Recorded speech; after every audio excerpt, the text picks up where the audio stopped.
Hey, what's going on, everybody? Welcome back to the channel. Welcome back to Matt Money. So today I just want to talk briefly about M1 Finance and what I have in there for my passive portfolio. So some of you guys knew that earlier in the year I really started to transition into kind of having my original dividend paying stock portfolio than my basically passive portfolio. And so what I want to hop into today and jump into the computer screen today is talking a lot about that passive portfolio that I basically have constructed. Now, I'd say it's fundamentally three different positions, but in all honesty, I think depending on what you're looking for, you could easily transition this to be a one ETF sort of portfolio, or a two ETF, or a three ETF.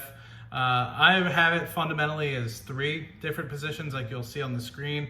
But at the end of the day, it's very dependent upon what you're looking for. So I think that this is ideal for anybody that doesn't want to look at the markets all the time. It really just wants to set it and forget it. And I think that this is nice because basically for me, I've been able to put in $500 to $1,000 per paycheck into this sort of portfolio, and it kind of has just taken a mind of its own and really allowed me to just be hands off and focus on other things, whether that is transitioning to options trading, whether that's putting additional money into other dividend stocks. But really what I want to do is grow this to approximately, I'd say 30% of the portfolio over the next couple of years. And so I want to put a lot of money into this particular part of the portfolio. But at the end of the day, for some reason, I just end up buying more individual stocks. But it is what it is. But I think that this is a good opportunity for anybody that wants to be extremely passive to basically set up a pie like this, whether it's one fund, two funds, or three, and really just turn on or off the faucet to see basically how much you're putting in a paycheck, how much you're comfortable with. It's a really cool exercise that you could potentially do, just looking at your budget, looking at, do you have $1,000 or $2,000 left over a month? And you could say, well, I want to put 500 or 1,000 of that into this sort of passive portfolio every single month, and really just kind of let it go and do its own thing. As long as you believe in the US economy, you believe in what's kind of going on in the background, you can kind of just let it do its thing. And that's what I've kind of done here. And you'll probably see that I'm up about 37% just based off of the fact that I'm investing in three main funds. Now, of course, I've kind of expanded it to a fourth, and I'll get into that in a little bit. But really what this is aiming for is just basically hands-off growth with a little bit of income that can kind of get me to the 2.5% to 3% yield range. And what I'm basically looking for out of this is, I'd say 80% of the money to 85% of the money, matching the market, if not exceeding the market a little bit with my investment in QQQ, and then getting a little bit of that extra income with my investment in QYLD. And so what we'll hop into just briefly is I have basically a 40-40 split with respect to ITOT and QQQ. And then you could also see that I have about a 15% target here on QYLD, and that's to get the income up to about 3 to 3.5% yield coming out of the portfolio. This yields about 10 to 12% depending on the month. And so what that ends up doing is it takes this ITOT, which yields about 1.7 to 1.8, and then allows you to basically just track the market. And then you have your QQQ, which yields about 0.5 to 0.6% right now, annualized. And so what it does is that allows you to kind of match the market with respect to what you kind of have in there. And then QYLD will bump up the yield that's coming out of the portfolio. So the real reason why I'm investing in ITOT is just to match the market. I'm not trying to beat the market in that particular case. In QQQ, the reason why I have a lot of that is because I'm historically bad about picking up technology stocks.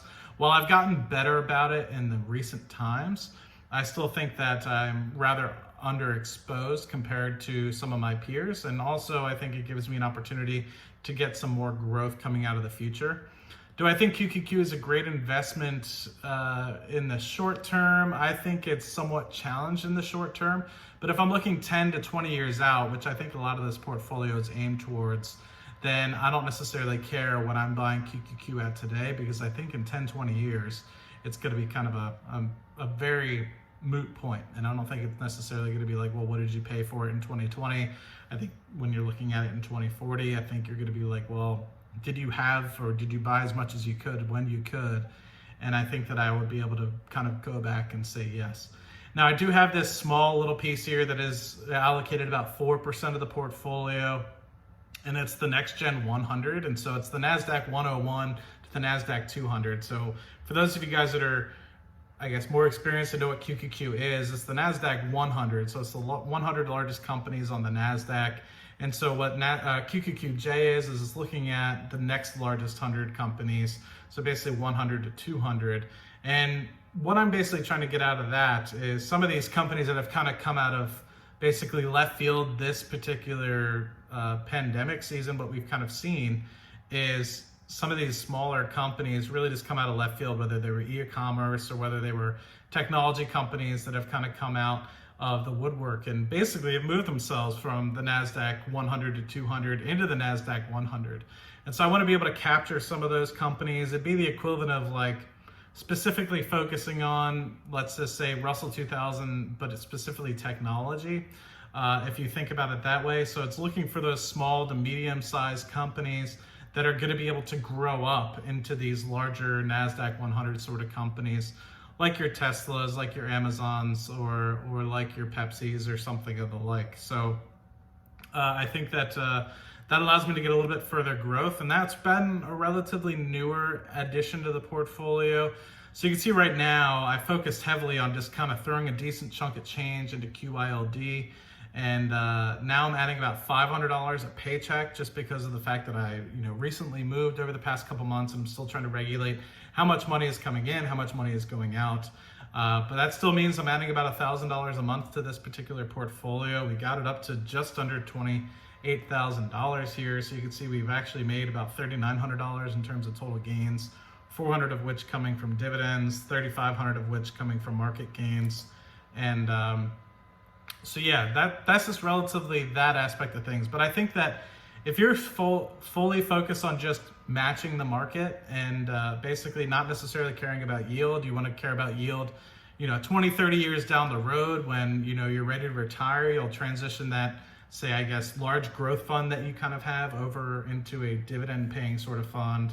Then I honestly think you could shrink this down to just ITOT. I think ITOT, some years it'll outpace the S&P 500, and then some years, the S&P 500 will outpace ITOT. But I think what all it is, and you could replace this out for VTI as well, but I think all ITOT really does is it takes the it takes the S&P 500, it takes the mid caps, it takes the Russell 2000, it takes some of the micro caps as well, and puts it all into one fund. So when you put it in here, and you put $1 in here, it's invested into 3,600 different companies. Of course, that's going to be heavily weighted towards the companies in the S&P 500, but you still get a flavor for some of those companies that might come out of left field and IPO at a super micro cap sort of stock. So something like a MindMed coming out of left field, when that eventually comes into the NASDAQ, it might actually take a portion of the ITOT company funds and then eventually expand up into being something that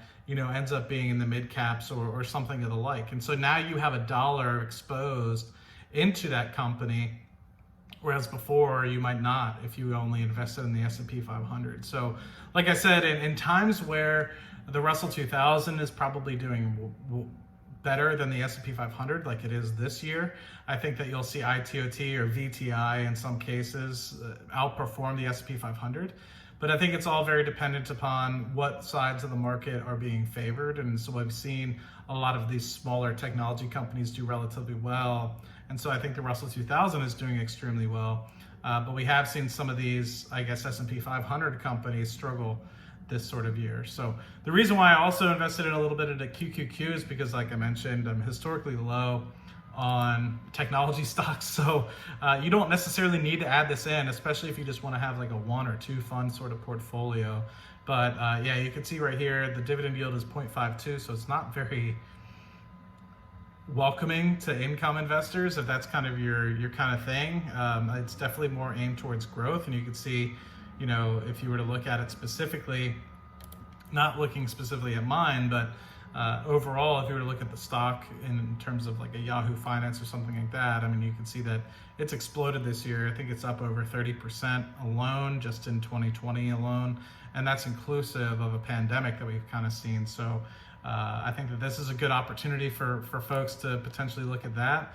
And then QQQJ, I think you could view it almost as like your Russell 2000s, but the NASDAQ equivalent of that. So I think it's a good opportunity. Currently, there's no dividend yield. I don't know if in the future it will have one. It's a relatively new fund, so maybe that's why it doesn't really show up that way. But at the end of the day, I think this is something that I'll attribute about 4% of my portfolio to, just to be able to get a little bit of that. And then I want some of that juice, right? So I want some of that juice that's kind of coming into the portfolio, yielding about 10%. So you can see I did a big chunk here in October, basically putting in like $6,000. And what I basically was just trying to do is to just kind of get some money in there. So every month I was getting like $100, and that $100 gets immediately reinvested back into the portfolio, whether that's the S&P 500, QQQ, ITOT, QQQ, QQQJ. It gets evenly distributed amongst those 3 other positions there. So that is what it is. I think over the next, I would say, 4 or 5 months, really even out. At the moment, you'll see that it's heavily weighted towards QYLD in terms of what's actually invested. So I have about $10,000 actually invested in QYLD, 6,900 and 6,600 invested in ITOT and QQQ respectively. And so what you'll end up seeing, basically around 25% of the portfolio, where 36% of it is in QYLD at the moment. And you'll see that eventually a lot of that money will go into ITOT and QQQ. So on a $500, every paycheck basis, I'm not investing any money in QYLD right now. It's mostly just been ITOT and QQQ. And that was kind of by design. I thought that they were relatively high earlier in the year, so I wanted to put my money in QYLD where I could get that constant drip coming in, $100 a month kind of coming in from that. But now that we kind of have a longer term time horizon, I definitely want to start getting some more funds into the S&P 500 and QQQ. So yeah, that's relatively it. And I have thought about selling that Johnson & Johnson position there. It's currently sitting about 12%, 3% allocation target for the portfolio. But I just love Johnson & Johnson. That's why I didn't get rid of it. Originally, this used to be Visa and 3M and Johnson & Johnson.